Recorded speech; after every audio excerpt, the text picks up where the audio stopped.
Ministério de Saúde hamuto com parceiro Sira Lansa Fasilidade Kuidadu Emerjensia, Obstetriku, no neonatal maternidade e Centro de Saúde Comunitária Tauru. Atividade de lançamento realiza quinta-feira semana e Centro de Saúde Comunitária Sucumaumenta Município a Tauru. Representante UNFPA e Timor-Leste, Bijor Anderson Hatete, Kuidadu Emerjensia Obstetriku, no neonatal maternidade, saúde comunitária taurune, hanes passo crítico, onde reduz mortalidade maternal no neonatal e Timor-Leste. Especially those in hard-to-reach areas. In Timor-Leste, UNFPA has provided medical and non-medical equipment to hospitals and community health centers across the country, to allow healthcare workers to apply their acquired knowledge and skills to contribute to our goal of zero preventable maternal deaths.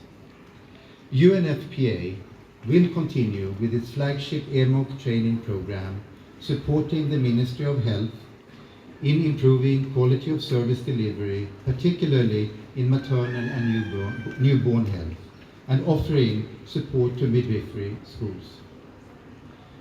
Ladies and gentlemen, the launch of the BMOC Center in Atauro is an important progress towards achieving zero maternal deaths in Timor-Leste. E a fating hanessen ministra Saúde Odete Maria Freitas Belo Rehan, a cerimônia lançamento idane, foi apreciação do município Atauro, também se dá que a caso mortalidade ba ina no bebê durante Programa treinamento cuidado emergência obstétrico no neonatal que retan suporta máximo, o Ministério de Saúde, onde a qualidade de atendimento, particularmente a saúde materna no neonatal.